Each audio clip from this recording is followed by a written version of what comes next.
Olá pessoal, sejam muito bem-vindos para mais um conteúdo aqui do nosso canal e hoje nós vamos falar sobre a família, né? Que é um dos temas tão importantes na Bíblia, né? Hoje nós estamos com um pouco mais de silêncio porque eu moro vizinho em escola, né? Então os alunos nesse período estão de férias, né? Então vocês não vão ver tanto barulho como dos outros dias, vão ouvir só o som dos passarinhos, certo? Então vamos lá, iniciando, lembrando para vocês que tem muito conteúdo aqui postado para você acompanhar, para você assistir, para você aprender ainda mais sobre a palavra de Deus, certo? E o tema de hoje é sobre a família, né? A família que é uma construção de Deus, né? Diz, diz assim, desculpa. A família é uma instituição criada por Deus, certo? Porque a concepção de família vai surgir a partir do momento em que Deus gera a partir de Adão e Eva e desse relacionamento nascem os filhos, né? Nascem ali a primeira descendente que é Caim, certo? Não é Abel imprescindível a existência, né? Ou seja, para a humanidade continuar no mundo precisa de família, porque através da família existe a perpetuação da espécie a partir do momento que ela gera descendentes, certo? Formação e realização integral do ser humano, ou seja, para a formação do ser humano, a realização integral de um ser humano, ele precisa deste ambiente chamado de ambiente familiar.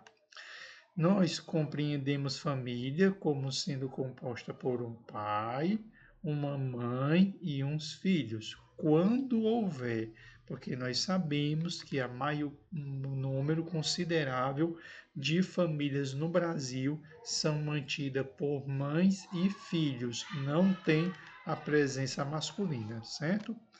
Pois o Criador, ao formar o homem e a mulher, declarou solenemente o quê? O que foi que ele disse?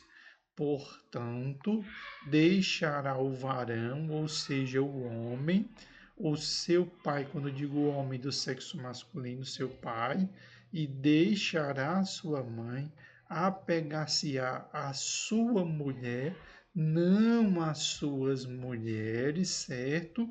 E esta ordem vem desde a criação.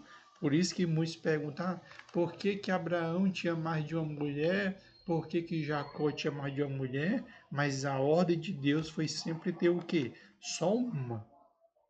E serão ambos uma carne, né? Porque não tem como o homem ser uma carne com várias mulheres. Você consegue ser uma carne somente com uma mulher. É tanto que Abraão tinha mais de uma mulher, mas ele amava Sara, né? Isaac tinha Rebeca, Jacó tinha 4 mulheres, mas aqui ele tinha intimidade e ele formava uma só carne, era com Raquel. Deus criou o ser humano à sua imagem e semelhança e fez-lo macho e fêmea, né? Porque muitos têm um certo preconceito com relação às mulheres, dizendo que a imagem de Deus é o homem, né? O homem sexo masculino. Não. Deus criou o ser humano à sua imagem e semelhança e fez do macho e fêmea. O macho e a fêmea são a semelhança de Deus. E para você que duvida, e criou Deus, o homem, a criação humana, a imagem de Deus o criou, macho e fêmea os criou. Certo? Cuidado, demonstrando a sua conformação heterossexual. A diferença dos sexos visa a complementariedade mútua na união conjugal, onde diz assim, ó, todavia, nem o varão é sem a mulher, e nem a mulher sem o varão, no Senhor, ou seja, no Senhor, ambos precisam um do outro, certo? Essa complementariedade, né, de ambos aqui, né, essa complementariedade mútua é necessária à formação do casal e à procriação. Reconhecemos preservada a família quando, na ausência do pai e da mãe, os filhos permanecerem sob os cuidados de parentes próximos. Rejeitamos o comportamento pecaminoso da homossexualidade por ser condenada por Deus nas Escrituras, certo? Então, segundo as Escrituras, a igreja precisa ser contra a homossexualidade. Como qualquer configuração social que se denomina família, cuja existência é fundamentada em prática, união ou qualquer conduta que atenta contra a monogamia, ou seja, né, deve ter uma única mulher, não é permitida a poligamia, e a heterossexualidade, né? Ou seja, você formar uma família com uma pessoa do outro sexo, consonante o modelo estabelecido pelo Criador e ensinado por Jesus, a família monogâmica e a centralidade de um casal heterossexual, certo? Não tem poligamia e muito menos homossexualidade. Os dois decidiram formar uma família. Então, o primeiro elemento é o casamento ou união matrimonial, certo? Instituição criada por Deus, que tem por princípios reguladores e estruturantes a monogamia, né? Deus não defende a poligamia. Portanto, deixará o varão seu pai e sua mãe, e apegar-se-á-se a sua mulher, e serão ambos uma carne. Gênesis capítulo 2, versículo 24. E a heterossexualidade. Ele, porém, respondeu-lhe e disse: Não tendes lido que no princípio o Criador os fez macho e fêmea, certo? Então, casal monogâmico e heterossexual, certo? Qualquer coisa fora disso está fora da lei de Deus. Pelo casamento, um homem e uma mulher, por livre consentimento, ou seja, não são as pessoas que decidem o casamento, são o próprio casal.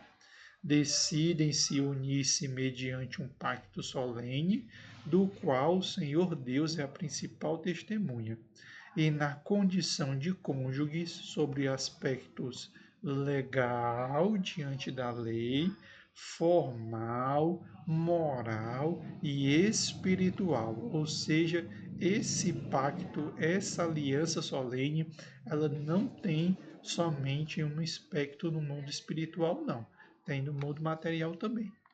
Prometem viver em fidelidade mútua até que a morte os separe, de tal modo sublime, como diz, venerado seja entre todos o matrimônio. Hebreus capítulo 13, versículo 4.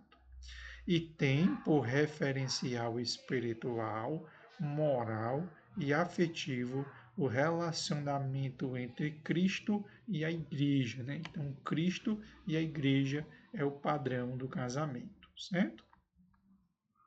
O casamento tem por propósito a instituição família matrimonial, compensação mútua do casal, a procriação, o auxílio mútuo e a continência e satisfação sexual, ou seja, tem a instituição matrimonial, compensação mútua, geração de filhos, auxílio mútuo, a continência se a satisfação sexual de um com o outro com relação ao outro.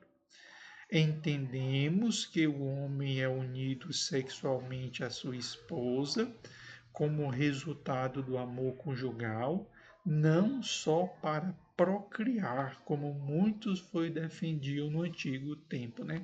Eu nasci no Evangelho e houve um período que as igrejas defendiam o sexo somente para procriação, né?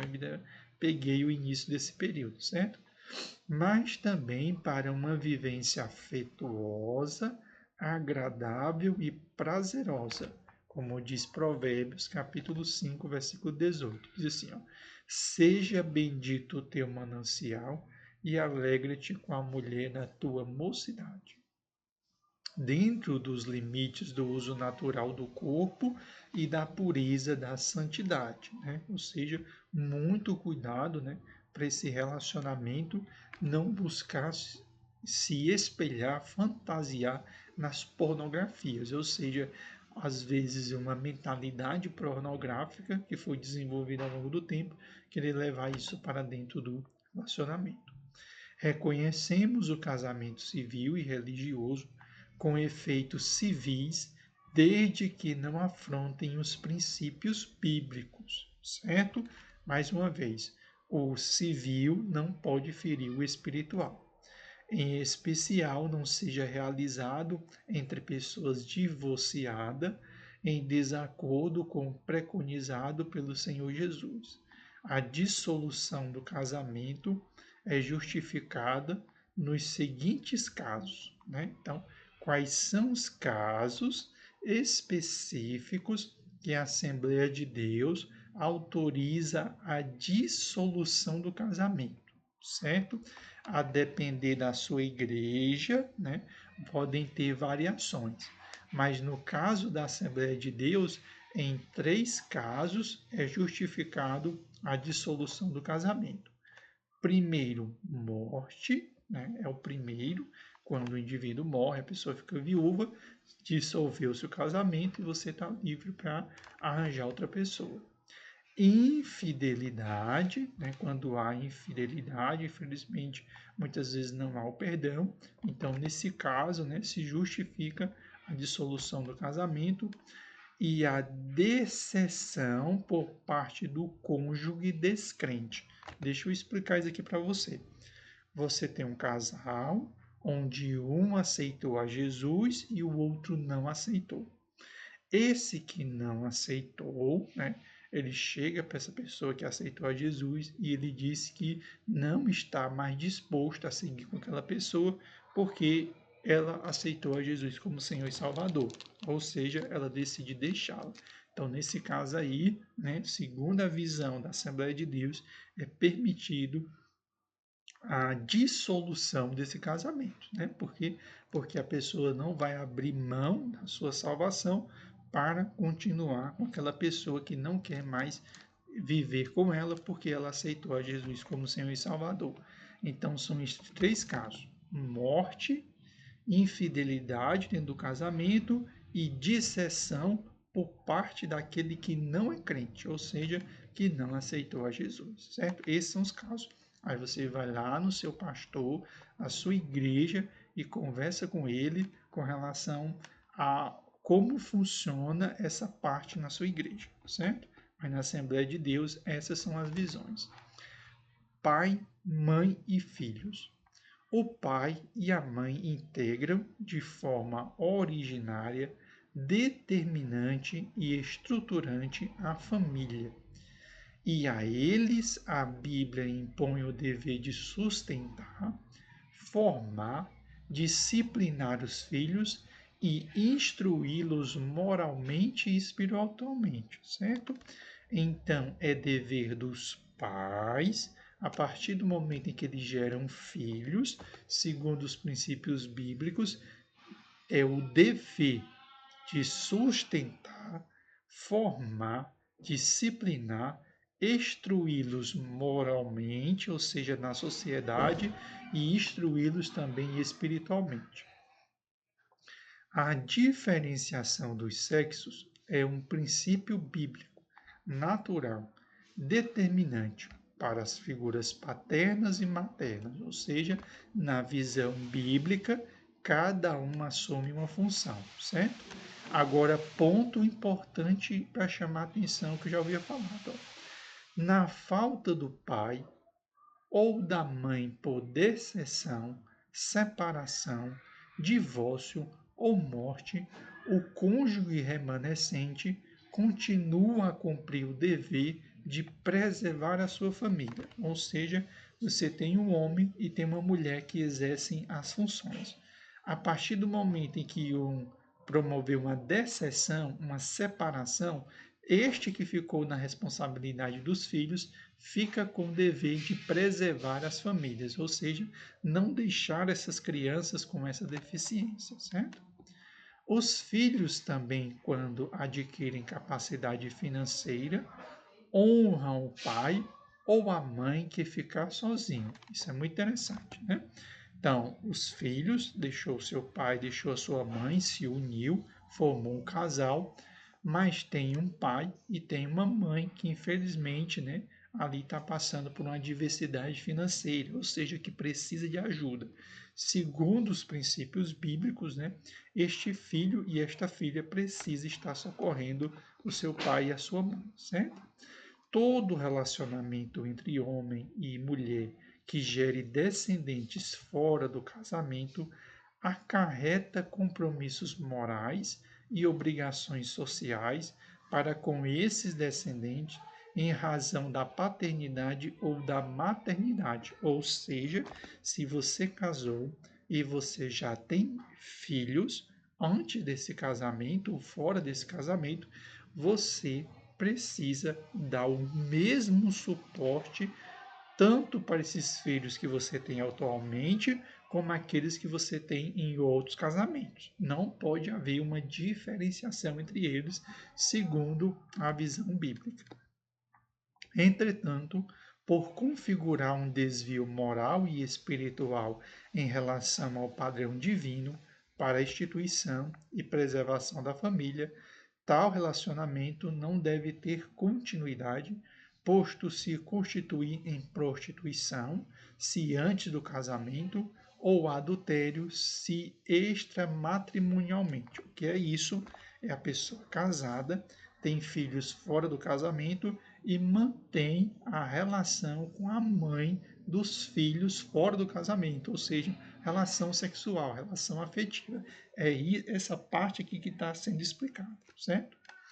Porém, aos que se dão à prostituição e ao adultério, Deus o julgará, né? Porque essa pessoa está casada, ela tem filhos em outro casamento, ela tem que dar suporte a esses outros filhos, mas não pode mais manter os dois relacionamentos.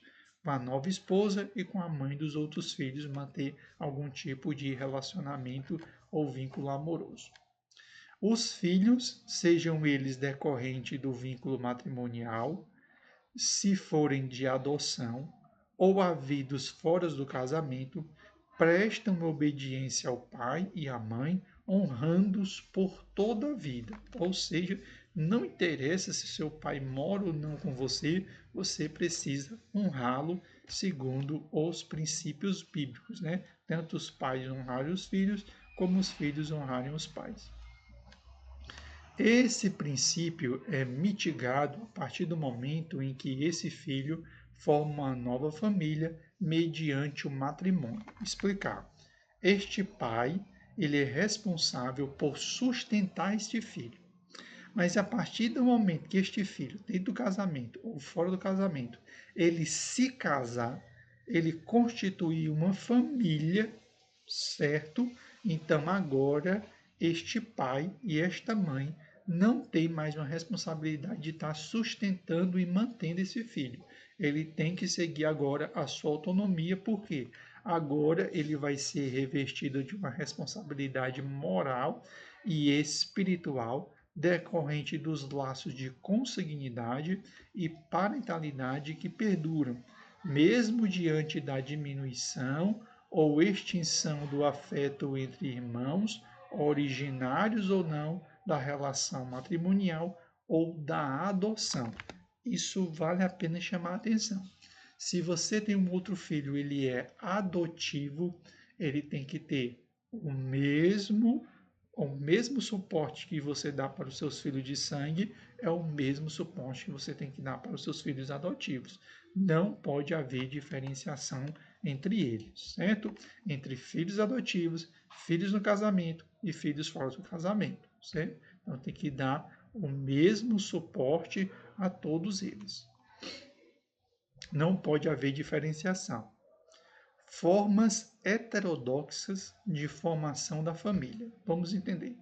Considerando o padrão bíblico heterossexual, né? Ou seja, a família na Bíblia é formada por casais opostos, ou seja, casais opostos não, pessoas de sexo oposto, monogâmicos, ou seja, a Bíblia nunca foi aberta à poligamia, né? Então, desde a criação é monogâmico, para procriação. Quando diante de problemas de saúde que causam a infertilidade em pelo menos um dos cônjuges, pode-se recorrer à medicina, certo? Então, como vocês podem observar, a igreja não proíbe os irmãos de buscarem a medicina. Então você pode orar, você pode fazer campanha, você pode pedir a Deus para te curar, mas também você pode recorrer à medicina para gerar filhos, certo? A igreja não condena. Quando ele diz assim, Jesus, ó, não necessitam de médicos os sãos, mas sim os doentes, ou seja, Jesus reconhece a necessidade de um médico quando se está doente, a fim de superar a deficiência. Em face dos avanços médicos e científicos, a Igreja posiciona-se favoravelmente às técnicas reprodutivas que não atentam contra a pureza da relação monogâmica, desde que a fertilização, que é um processo no qual tem início a vida humana, ocorra no interior do corpo da mulher e os gametas utilizados pertençam ao próprio casal, certo? Então, os casal ali se juntam, eles vão até uma clínica que trabalha com esse processo de fertilização e ambos vão doar o óvulo e o espermatozoide, certo? Tem que ser dos dois. As técnicas em que a fertilização ocorre fora do corpo da mulher, com a respectiva manufatura do embrião, são condenáveis por desrespeitarem o processo de fecundação natural que deve ocorrer no interior do ventre materno, ou seja, né, a igreja que especificamente ela fecha uma porta para barriga de aluguel, certo? Então, se você quiser gerar os seus filhos, que você, junto com seu marido, o gere. Não é, né, aqui no caso específico, não abre essa alternativa para barrigas de aluguel, certo? Além de esses procedimentos exporem os embriões ao risco de serem descartados, criopreservados ou utilizados em experimentos, podem possibilitar a comercialização de corpos e de alma, atitude essa escatologicamente prevista e condenada nas Escrituras. Condenamos as técnicas reprodutivas que requerem o descarte de embrião e doação. Rejeitamos a maternidade de substituição, barriga de aluguel, mediante a qual se doa temporariamente o útero, por ferir a pureza monogâmica. Não admitimos a reprodução pós-mortem, em virtude da sensação do vínculo matrimonial, certo? Então, depois que o indivíduo morreu, né, ou a esposa ali faleceu, não é permitida a fecundação pós-mortem, ou seja, você está aguardando ali os espermatozoides para ser fecundado no futuro se a pessoa morreu. A mulher casada está ligada pela lei todo o tempo em que o seu marido vive. Mas se falecer o seu marido, fica livre para casar-se com quem quiser, contanto que seja no Senhor. Ou seja, o marido faleceu, está livre para casar novamente, certo? Então, esses são alguns princípios bíblicos relacionados à família. Claro que aqui nós não trouxemos tudo e nós não abordamos tudo, mas trouxemos aqui uma base, né, que a igreja desenvolve, né, que ela pensa para trabalhar junto com a igreja, certo? Então, peço para você que acompanhe, nós vamos estar trabalhando os outros conteúdos, trabalhando as outras temáticas, porque nós temos aqui conteúdo para o ano inteiro, trazer uma base bíblica para você. Peço para você que assista os outros vídeos, comente, deixe sua pergunta, né, que nós vamos estar respondendo aqui tudo que vocês estiverem comentando, certo? Curte, comenta, assiste todos os vídeos para o nosso canal continuar crescendo nesse trabalho aqui que nós estamos fazendo, sempre trazendo aqui mais conhecimento para vocês sobre a Bíblia. A paz do Senhor, que Deus abençoe todos vocês e até o nosso próximo encontro.